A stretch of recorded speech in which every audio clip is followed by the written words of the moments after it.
Hello and welcome back once again to another video, and we are back yet again in Automobilista 2, and this time we are looking at the differences between default plus force feedback and some of the custom options that are out there today. As always, before we go any further with the video, if at any point you should find yourself enjoying it, please remember to hit the thumbs up button. I mean, you can do it now if you want to, but probably worth sticking around to the end just to find out if you actually like the video or not. If you do it now though, you would be considered to be a legend, and if you want to be an even bigger legend, please consider hitting that subscribe button, as we are so incredibly close now to hitting 1,000 subscribers, which, honestly, bit of a pinch me moment. Can't believe I'm saying that, but we are very, very close, so if you'd be willing to help me get there, I would appreciate your support enormously. But as ever, with the formalities now out of the way with, let's get ourselves out on track and start comparing this force feedback. Let's see how this feels. It's been a little while since I actually used default or default plus. I think I've just been using a custom force feedback file for so long that I've sort of forgotten how these really feel, but let's just give it a go.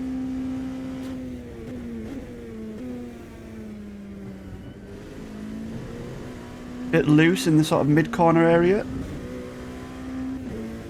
but nice resistance when the car is a bit more loaded up. Bit heavier there. Lots of information over the curves. And definitely quite a bit of... oh. Quite a bit of like the road surface information coming through as well as like a bit of a dull vibration.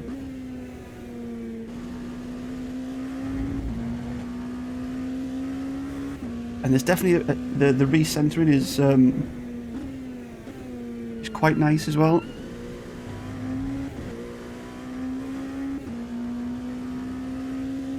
I have to say, this actually feels really, really good. I'm not gonna... I'll be totally honest, this feels really good. Oh, big slide. That was probably a bit dramatic, to be fair, but yeah, it's got a nice sense of weight to it, sort of laterally.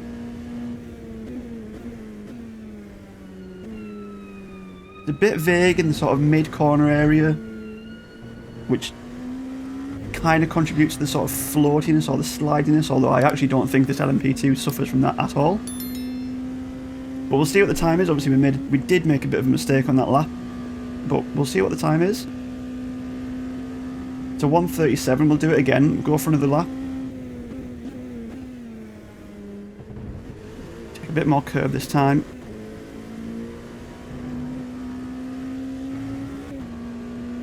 So yeah, definitely a little bit of sort of weightlessness in the mid-corner area, which kind of leads to that sort of floaty feeling, but corner entry and corner exit feels really, really nice.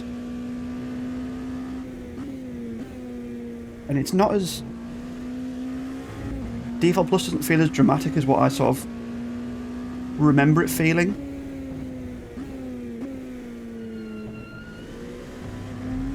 But there's definitely a lot of vibration over the curbs, even though I've got my effects turned all the way down, both in the game and in the base. You know, over the sort of rumble strips, there's a lot of vibration, which I'm not really a big fan of, to be honest with you. Just based on where I play, I like to try and keep all that stuff to a minimum, just to not disturb or annoy anyone downstairs.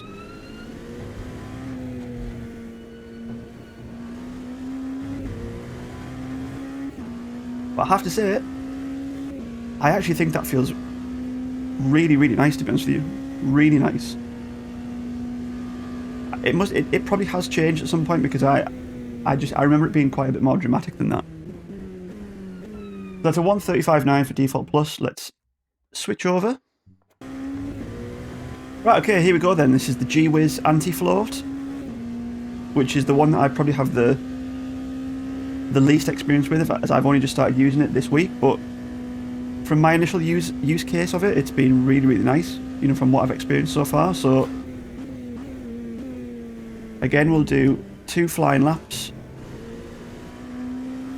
just to give ourselves a little bit of a margin for error. And immediately, the sort of first thing that I noticed with this is that it just feels a lot calmer.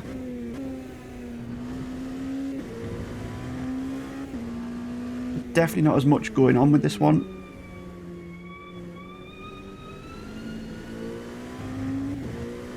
Feels really nice on corner exit still.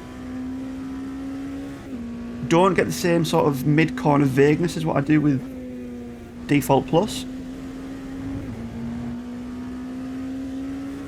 It just doesn't feel as reactive.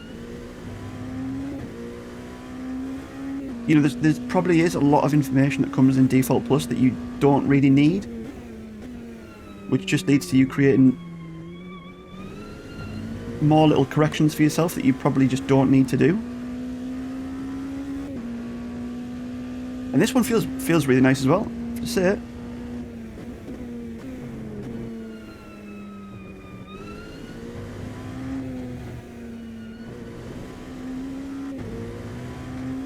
It feels very easy to be very sort of precise with the car, very direct with where you want to place it.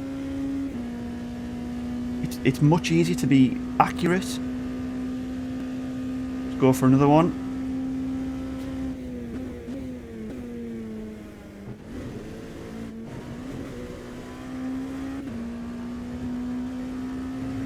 There's definitely still some feeling over the curbs, but it's not as, dare I say, violent as what Default Plus is. You know, it's just a lot more sort of muted and tame in that respect, but still with a really good sense of weight, which is one of the things that previously I had been struggling with.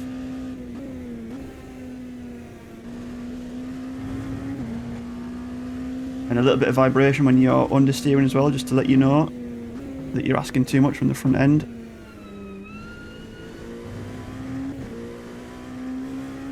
But there's still a really nice connection to the road in a certain way.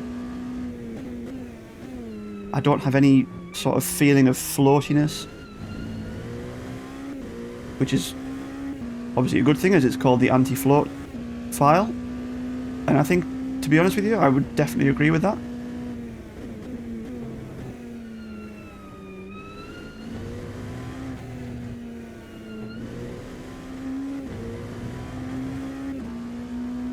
Definitely quicker on this lap.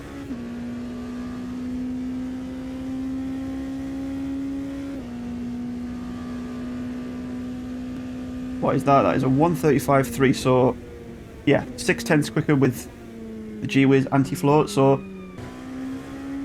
right, so one last bonus one then. This is a sort of variation of an earlier version of the file that the Gwiz one is based on. And this is more specifically tuned towards VRS bases, which is what I use. So, just a bonus file as well if you are a VRS user. And this one does, again, it has more of the sort of same characteristics of the other two. It's a lot more tame. There's not as much going on through the wheel in terms of bumps and additional details that you probably just don't really need. They're more of like an immersion sort of factor. Not that there's anything wrong with that if that's what you enjoy, but you know, everyone likes something a little bit different, which is sort of the problem with force feedback when it comes to discussing it. But again, this one to me, it feels very, very nice. But you would expect that given that it is tuned towards, you know, the manufacturer of base that I use. And with it, not only is there the custom force feedback file, but there's also the custom wheelbase settings that go along with it as well, which obviously just mean that they work much better together hand in hand. But yeah, there's still quite a lot of these sort of the road effects that you get with Default Plus, which for me is a little bit too much. You know, there's just a constant sort of vibration happening in the wheelbase, which I'm not a big lover of, although that could quite easily be taken out. That's the benefit of these custom force feedback files, honestly, is that you can, you know, if there's something that you don't like in one of them, you can jump in and take it out for yourself. It's got a good sense of weight in the mid-corner area and on the corner exit.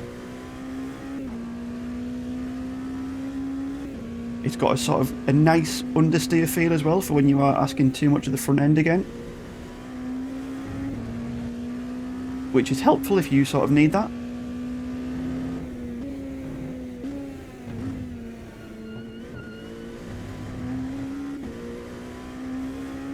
But again, it's all just very calm.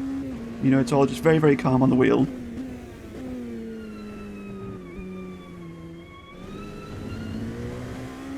Nothing overly dramatic. Just more or less just the information that you need.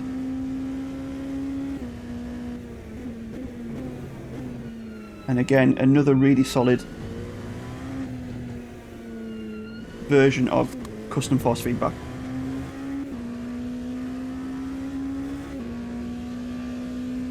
Where's the time going to put us? It's somewhere in the ballpark of the others, I think. A 1:35.7. So there we have it, a couple of different force feedback files and a couple of lap times to help you judge which one you think might be the best. I had also recorded a video of Daniel Kart's custom force feedback for his latest version. Unfortunately, for some reason, the file got corrupted and I didn't realise until afterwards, but all I can say about that is that it's essentially just more of the same great stuff that we've seen from all of Daniel Kart's custom force feedback files. Again, it's just a lot tamer and it's much easier to place the car exactly where you want it to be, but if I'm being honest, there's definitely still an element of that mid-corner floaty or weightlessness that the default plus force feedback has. So I guess the question really is, should you or should you not use custom force feedback? And quite honestly, the answer is, it depends. The default plus is very, very good, it's just that for my taste, it has a lot of additional noise that I don't particularly enjoy. And the custom force feedback files, they give you so much ability to really fine-tune exactly how you want a car to feel through your hands. If you're struggling with the way the cars drive in Automobilista 2, to be honest, I'd recommend that you actually revisit some of your wheelbase settings first. It's incredibly easy to get lost in the sauce when it comes to comparing all the different files that are out there. So honestly, try sticking with the default first and just tweaking your wheelbase settings to see if you can get something a little bit more in line with what you prefer.